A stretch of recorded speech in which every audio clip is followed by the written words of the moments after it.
Hello and welcome to the show. I am here on Forza 6 with a new series of silly car builds.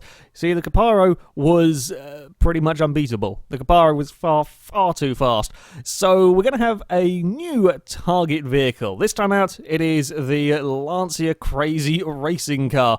This is a much more sensible target car. It starts off at just into R class. So we're going to have, in this series, we're going to have more kind of normal cars. It's not just going to be the supercars and so on. It's going to be more normal and some quite crazy vehicles. We'll be going up, seeing if they can beat the crazy Lancia racing vehicle. It's also an excuse to drive this car because it's really rather cool. Now, the track that we will be using for our tests is also new. We're going to be going to the Brands Hatch Indy circuit, but we're going to be dealing with it in the rain. Yes, because we're going to have some overpowered, very difficult to control cars.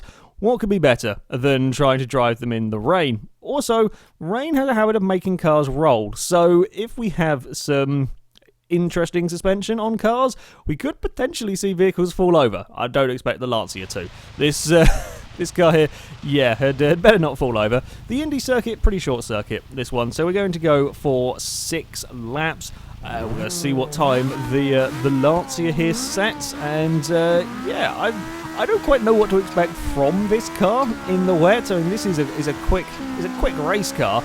I'm not sure. I was kind of initially expecting this to actually be quite a handful to drive in the wet, but it actually got off the line pretty well and did turn one without too many problems. So maybe, yeah, this isn't too bad a car to drive. Although, of course, yeah, it doesn't really take much. It does not really take much at all on the throttle to get the back end of the Lancia sliding around, as you can perhaps imagine. The Indy circuit here is it's a relatively simple circuit in many respects, but there are still quite a few dangers.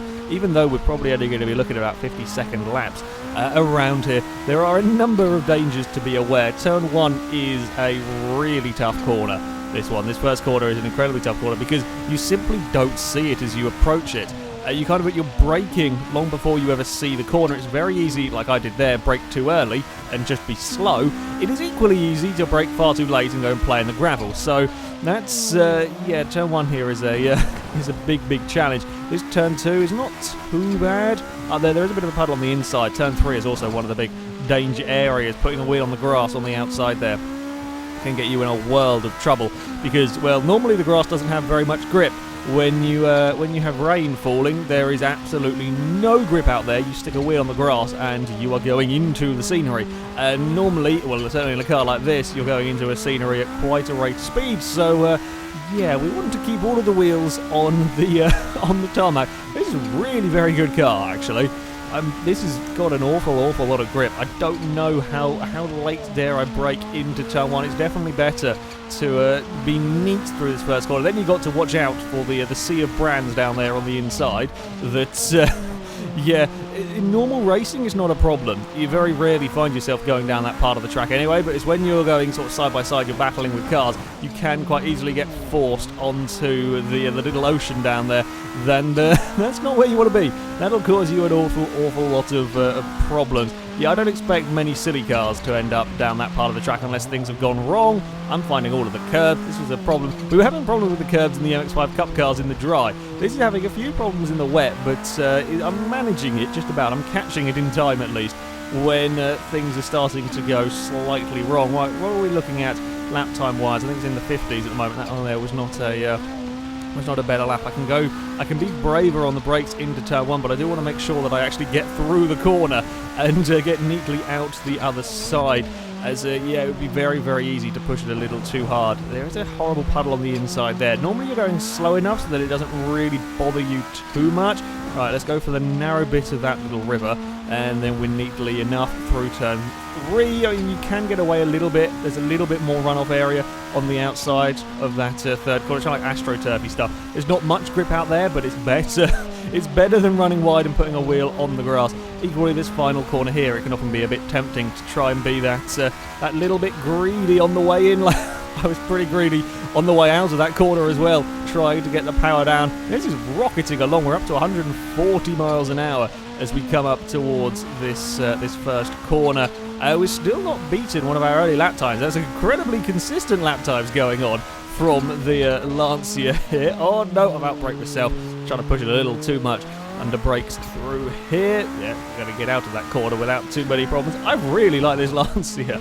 This is a really good race car, despite it pouring with rain, being rather light. I think it's about 400 horsepower, about 1,700 pounds, this car. This is a really nice car to drive. This is a really nice car to drive around here. Okay, we're actually a couple of tenths of a second up this time around. Maybe we can get it into the 49s if we get a good run out of this final corner. Big puddle dangers are on the inside of this start-finish straight. You don't want to be running down that part of the track. Very easy to get yourself kind of sucked into the pit wall down that part. Hey, we're into the 49s. 49.8 that lap around. Running wide across the bumpy curbs on that part. Actually taking the wide line into here did not affect me that much. I'd still rather take a slightly tighter line. We've got to be careful in doing so with the puddles. Find the narrow bit down here. Oh, we're going to get a big slide through there. We're on the AstroTurf. Okay, we hit part of it. Part of the front went over the narrow bit of that puddle, and the other part went over the deeper or the wider part of the puddle. So the car got pulled sideways, and that was that, really. Okay, well, this is the final corner for the Lancia. I'm, as I said, really impressed.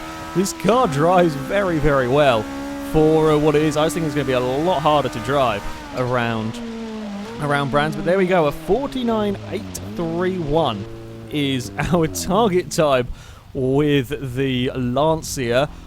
A nice car to drive. I liked it. Plenty of grip. You could get it sideways a little bit, but I didn't particularly like it. Dealt with the curbs, and we didn't have a huge amount of wheel spin. So that is our target time for the silly car builds to try and beat. So, our first vehicle to be maxed out, well, it is the Dodge Challenger Hellcat. There is going to be much horsepower in this one. Control, I'm not so sure about. Horsepower, definitely. Now, this car, we did put it up against the Shelby Mustang and the Camaro. That's the one I remember my cars. It got slightly mullered by them in standard spec. So yeah, we could have some handling issues possibly with this car. Although on the plus side, we are going to have some really rather massive tyres. So for this series, we're allowed to use race tyres. The Lancia would have been on race tyres, so we're allowed to.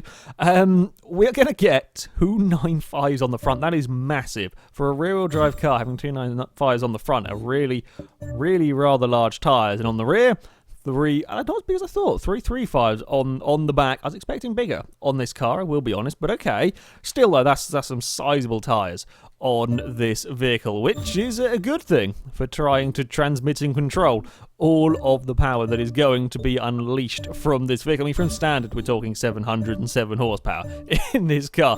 That is a huge amount of power available from standard, and we're going to be adding even more into the vehicle. Admittedly, it is quite heavy, over 4,100 pounds to start with. Hopefully, we're going to be taking some of that weight out. There we go. We can get a decent proportion out with the brakes. The brakes of cars, just in general, I found are saving an awful lot more weight in Forza 6 than they ever have done in the past. We're going to, of course, be wanting some race front and rear anti-roll bars, and definitely be wanting the chassis reinforcement that goes with the roll cage. Well, I don't particularly want the weight. I definitely want the reinforcement for this vehicle, and then we'll go for weight reduction. I'm hoping we can get £850 out of it. It's not too bad. Down to £3,300. Take the exhaust out, we might get it under 3,000. We might get under 3,200, maybe around that kind of mark. Now, sometimes we have seen this in the past. Cars that are a little bit heavier perhaps have that little bit more stability, and that can sometimes be a good thing. Of course, you know, the lighter the car is, the better acceleration you're going to be getting out of it and so on, but sometimes just that little bit more weight can help with stability. I'm not sure that's quite going to be the case with this car. I think it might be a little bit too much weight in here. We may have all sorts of handling issues, but There we go. We're up to 837 horsepower in the Hellcat. I'm not actually sure how much this can get to. I was kind of just working on the assumption that this was going to get past 1,000 horsepower, and I think it's a fairly safe assumption. I'm assuming most of it's going to come from the superchargers. These bits have been adding a fair amount, but not a huge amount. Obviously, yeah, supercharger and intercooler is where I am holding out hope. Come on, Hellcat, don't let me down. Give us lots of power from this. There we go. That's more like it. We're past the 1,000 horsepower mark, 870 foot-pounds of torque as well. PI-wise, we are also well past the Lancia mark as well. The Lancia was 804 or 806. I've completely forgotten. But yeah, we've got higher PI in this, but I don't think we're going to have the control. I really don't think we're going to have the control. So, 1,047 horsepower, almost 900 foot-pounds of torque in a still quite a heavy Challenger Hellcat. This is going to be interesting to try and keep control of this car in the pouring rain. So here we are on the start line at Brands Hatch, ready for, I'm expecting, much of the wheel spin. Let's see how the Hellcat fares. Okay, initially off the line, it's not quite as terrible as I thought it was going to be. Oh dear God, we got a mile of understeer. Right, let's avoid the sea of brands. Over there, there's just about enough of a gap for a Hellcat to get through. Oh, brakes are not amazing on here. That is for sure. It's actually, okay, I slightly lied. It is a little bit better than I thought it was going to be. There is a lot of wheel spin going on from this car. It's more understeer than anything. It's understeer, and then all of a sudden you've tried to use the throttle, and then it's all of the oversteer moments. But yeah, the understeer was actually a big issue with this car. It is remarkably dealing with the power quite well through the rear wheels here. Now, how much of this power can we use as we come onto the start-finish straight? Oh, that wasn't a thing you had to think about in the Lancia. That kind of kink coming onto the straight, 150 miles an hour, so it is quicker than the Lancia, but we're not stopping at all. Okay, right, I may have pushed my luck ever so slightly on this on the first approach there to turn one. It's very, very quick, but of course the straight here, well, there's not really much of a straight for you to be dealing with. You've got to make the most of what power you have very, very quickly on a circuit like this. Right, let's aim for the narrow bit of the puddle. We get through there, okay, and then we're going to push on with a mile of understeer. Okay, that's, yeah, I thought the oversteer was going to be the all-encompassing problem with this vehicle. Honestly, it's not really the biggest of issues. We can get around here. Now, if you go on the power a little too soon, of course, you're going to get really very, very big slides. I'm trying to keep it in a high gear, seeing if we can alleviate some of the... Oh, there we go. Now we're going to just slide our way onto the straight. I'd again jump on these brakes, about 140 miles an hour. We got that time braking at a sensible point. Oh, we got it slowed down, but we don't have the grip to turn in at that sort of speed. Oh, the curb. Curb is vicious on the outside if you run too far over it.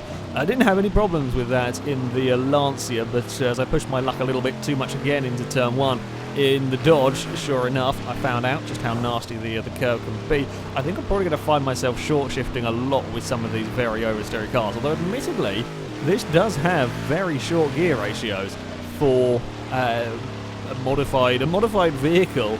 Normally when you put on the race gearbox, you get some... you get some sensible gear ratios. These are relatively short in the Hellcat, but I don't know how many gears the Hellcat's supposed to have. Maybe it's got a silly number of gears. I think short shifting might be the way to go here with this car. Trying to get it up to 150 miles an hour, and then we jump on the brakes. Nice and calmly does it into turn one here. That was better. We've actually made the corner. Still got that understeer. Yeah, as soon as you get the oversteer, under control, then it becomes understeer that is the big problem in this car. Brakes are surprisingly good. It's a pretty good job of getting slowed down. Every time I say something nice about it, it tries to kill me. Yeah, it's not quite as ludicrous as I thought, dealing with all of this power and torque in the rain. In all honesty, it's difficult, but it's not quite the car that constantly wants to murder you that I expected it to be. Right, I probably shouldn't have had it in third around here, because now when we go near that throttle, we're going to want to spin the wheels. So let's just go up through the gears. I think fifth is probably a good gear to leave that final corner. Even in fifth, we want to spin the wheels up. Pretty sure I hit the puddle slightly on the inside of the straight there, and that is a bad place. Don't want to hit that puddle, it'll drag you straight into the pit wall. Right, we are around there again. I'm thinking the short shifting might be a good idea if we can get it stopped up here into turn 2, and indeed we can. Puddles have not really caused any major issues aside from the river down here. That is has caused it to go sideways once, but no, it's actually dealt with the puddles very, very well. I haven't had any huge scary sideways moments off of them. I think perhaps the weight may also help slightly in that element. Right into this final corner again. Probably don't want to be in third gear. I think that's just going to be a wheel spin gear in this car. Let's try and get it out of this. It's such an awkward straight because I want to go to full throttle, and you could easily with the Lancia. But in this, you haven't got a hope the second you try to get to full throttle because you're still worrying about sort of making the kink on the straight there. Oh, we've gone round. I couldn't do it. Oh, bugger. Well, let's go play in the Sea of Brands, shall we? God damn it. I pushed my luck too much into to what is always going to happen eventually. Down there. This Hellcat, it is a quite ridiculous vehicle with so much power and so much torque, and trying to deal with all of that in the rain is, yeah, it's quite a lot to be dealing with. But it's not the horrible, uncontrollable mess that I feared it would be. It's tough to drive, but yeah, you can with a little bit of throttle control, and it doesn't always work out quite like that. You can keep the car in a straight line, and if you don't want to keep it in a straight line, it can do that quite very well. It's very good at going sideways, as you would imagine with all of this power. 52.9. I think that's respectable. I think that is quite respectable from the Hellcat, considering the power and torque that we have in this car in the wet. I think a 52.9 is pretty respectable for a car around Brands Hatch Indy. It's yeah, you got to be very careful with the throttle. You can manage it. That's not a bad opening city car time, I do not think. Well, the Hellcat is probably the worst area for the Hellcat, a relatively short, relatively twisty circuit.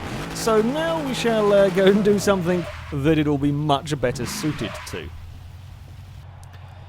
And that is, of course, a speed run. We're going to see what we can get the Dodge up to. It's going to be pretty damn quick.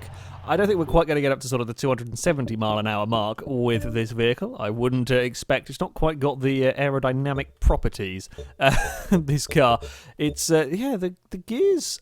We have 8 gears. That would explain why it's got very short first seconds. And yeah, okay. That explains things. Right. Thought we might have a silly number. Right, we will remove all of the aero parts. I decided we're going to do the speed runnings back in the dry. It doesn't seem to make any difference running it in the wet or not. And, yeah, it just wasn't a particular challenge running these in the wet, so we'll stick with it in the dry. We're going to be looking at about 235 miles an hour. Okay, we'll bring it back a little bit. If we bring it back down this way, maybe, can we get any more out of it? Okay, no, it was pretty good from standard with these with these gear ratios. 235.4. It reckons. Sure. Okay. We will go with that. I mean, you just look at the shape of the car. You know, that's not exactly. It's a very large flat face, pretty much, to be forcing through the air. So not the greatest aerodynamical properties, but we've got lots of power, so that can overcome some of it. Right. Let's see. I'm really not a massive fan of cars having, well, this many gears. Is there? The new Raptor has like 10 or something. I can't remember. It may only have like 8, but it's just too many gears because first, second, and third in this ratio are pointless. Oh no, sorry. First and second are absolutely useless. First and second are completely and utterly useless in this car. So it just seems like a strange decision. I know sometimes you get supercars with a very, very long kind of like 6th gear, which is essentially like a fuel-saving gear. We get race cars with a similar thing. So when they go down the long straights, oh god, we have so little turning coming onto this straight. I don't expect getting up to speed is going to be a problem, even if we end up out in the weeds there, because there is enough power to force our way through. But yeah, having this many gears just doesn't really seem particularly useful to the car. We're up to 200 miles an hour though, as we change up into 7th gear. I assume 8th gear is probably not going to do a huge amount. That's probably going to be effectively kind of the fuel saving gear, although we are now, as expected, I think we're kind of just struggling a little bit with the trying to make that hole through the air to keep the car accelerating forwards. We're going to get up to 231. Come on, need more speed out of your car. 231 is really not accelerating any more than that. We do get around the turn though without any issues whatsoever. Still at 230. Come on, any more miles an hour out of you would be nice. Nope, it seems like that is all the Hellcat has to give. 230 though, still pretty damn good going, as we can bring it down to a halt here. I think this did pretty damn well for what it is. It was a remarkably easy car to drive, all things considered.